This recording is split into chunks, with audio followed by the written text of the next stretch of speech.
The final score, Wrexham 4, Farnborough 1. Ooh, you certainly get plenty of bang for your buck if you're a Wrexham season ticket holder. Another fantastic spectacle at the racecourse. Terrific stuff. Made partly by the resistance of Farnborough, because this was a proper cup tie. You could see it coming before the game began. Farnborough, despite their mid-table position in National League South, and despite the fact that in that league they don't seem to score many goals, are actually on an excellent run of form. They were unbeaten in 8 games. They were unbeaten, I think it was 12 overall. They've been scoring a lot of goals in their cup matches. And, well, they put up terrific resistance. In fact, I go so far as to say that so far at the racecourse, the two sides that have, the only two sides, I should say, which have looked like they might avoid defeat are Blythe Spartans and Farnborough, two sides from the lower division who came and looked to give as good as they got. Wrexham, though, in the end, especially after a spectacular final quarter of the match, ran out winners, with Paul Mullen scoring a hat-trick and also registering his 50th goal for the club, second fastest player to reach that landmark, just one behind Tommy Bamford, the goal-scoring legend of the club since we joined the Football League. Wow, it was quite something. Wrexham made a couple of changes. Firstly, we played Jordan Davis in the centre of midfield. Horribly, that would not last very long. James Jones was given a rest. Sam Dalby started up front as well, with Ollie Palmer given a break on the bench, although he would come on to put in the most glorious cameo you could imagine. Farnborough, I think, and this is the start of their good showing, I think caught us out a bit. They changed their shape. They seem to me, from what I can see, to have been playing 4-1-4-1 essentially the last few weeks and looking well grooved in doing that. They went to 3 at the back though, and I think that may have caught us out slightly. But having said that, were it not for their goalkeeper Jack Turner, we would have been comfortably away in the first half hour, despite the fact that Farnborough actually had good possession, carried the ball forwards well, and were a threat. 5th minute in, a great chance with McAlinden feeding Lee on the right-hand side. He swept the ball in, and Mullen, 15 yards out, took a swipe at it and, well, mishit it straight into the ground beneath him. Didn't make much contact at all, but it was a clear sight of goal. Wrexham then continuing, and Turner's first fine save came when Young swept a corner into the crowded 6-yard box. It took a touch off a defender and carried through to Tozer in space on the far post on the edge of the 6-yard box, and he slammed it in with terrific power. Great save by the keeper, strong arm to push it behind for a corner at his near post. And then from that corner, another chance. Young again putting in a good delivery. Hayden this time arriving with a typical leap. Just maybe got up a little bit too early though and slightly mistimed it, and from 6 yards out he headed the ball just wide of the left post. Halfway through the half, Wrexham continuing, and well, I mean, this Turner's masterpiece. Wrexham penning Turner in, Young sweeping the ball across beyond everybody, Davis receiving it in space and having enough time at the far post, because the Farnborough were penned in and the defenders didn't react, to take a touch and come inside the 6-yard box to line it up on his left foot.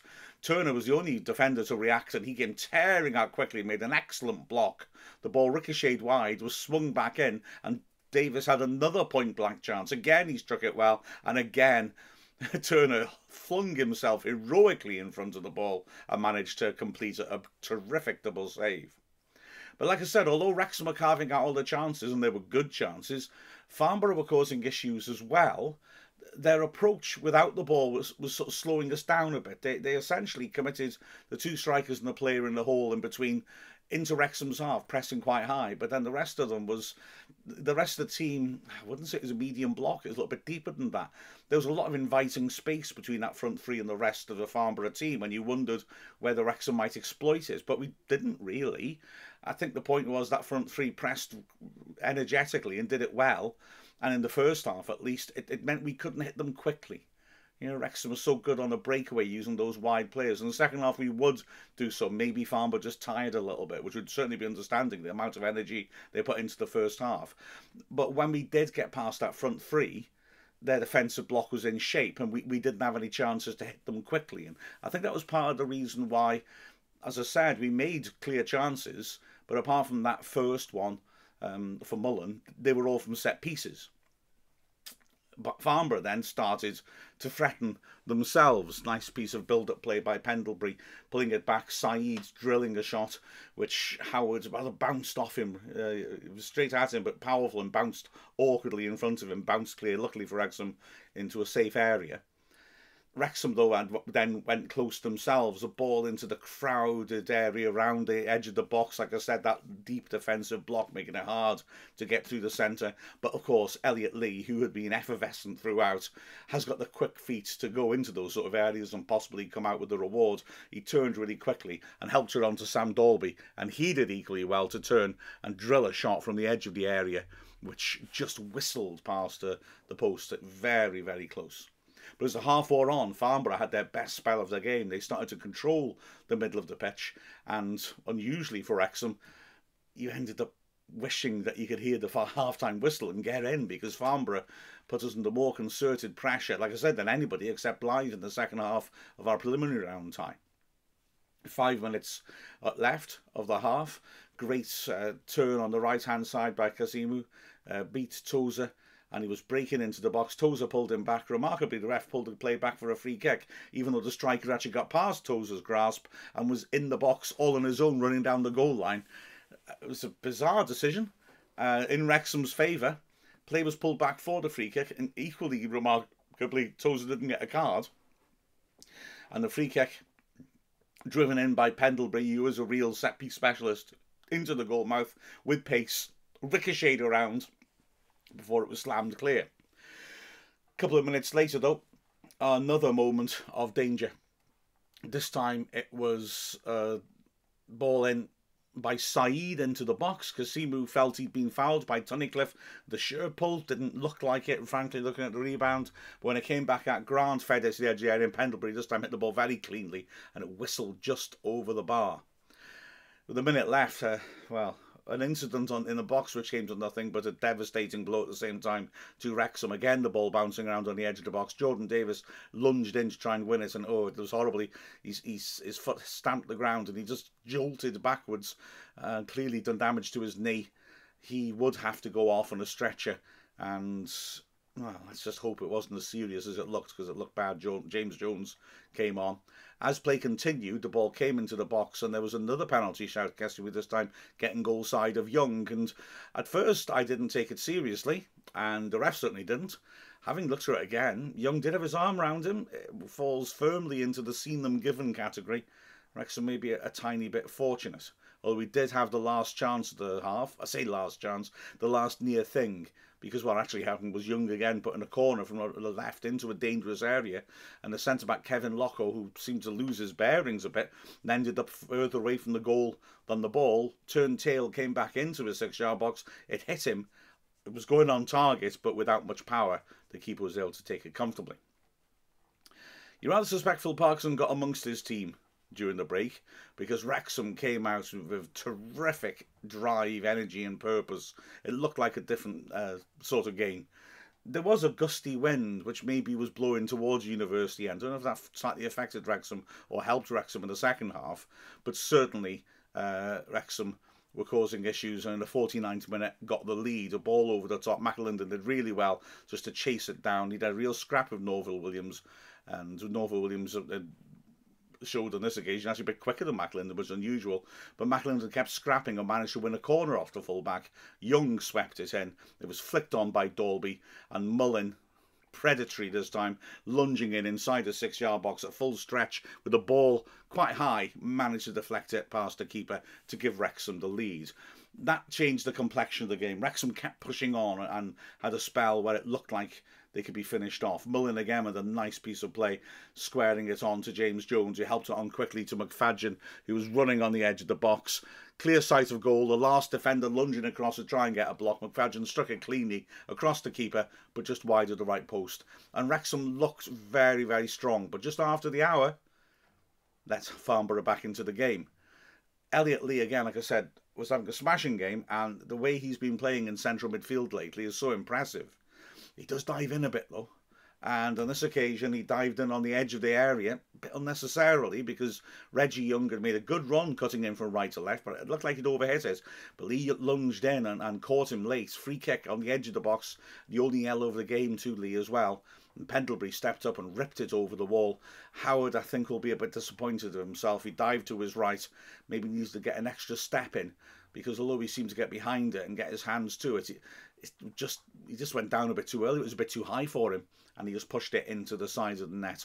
And Farnborough had grabbed an equaliser, and they gained confidence from that then and started to push on and came back into the game. It was a cracking cup tie, and it was all decided in the final quarter of the match. Firstly, a moment of danger by Wrexham. McAlinden doing ever so well to win a tackle. Already, Ford and Palmer on the sides of the pitch ready to replace McAlinden and Dalby. Well, McAlinden, clearly seeing that, made that decisive intervention. A brilliant first-time layoff by Mullen found Dalby around the back of the defence down the right channel. He could shoot or square it to Mullen, and I'm afraid he didn't take advantage of either option, really. He hit it with the outside of his foot. It was such a lovely move.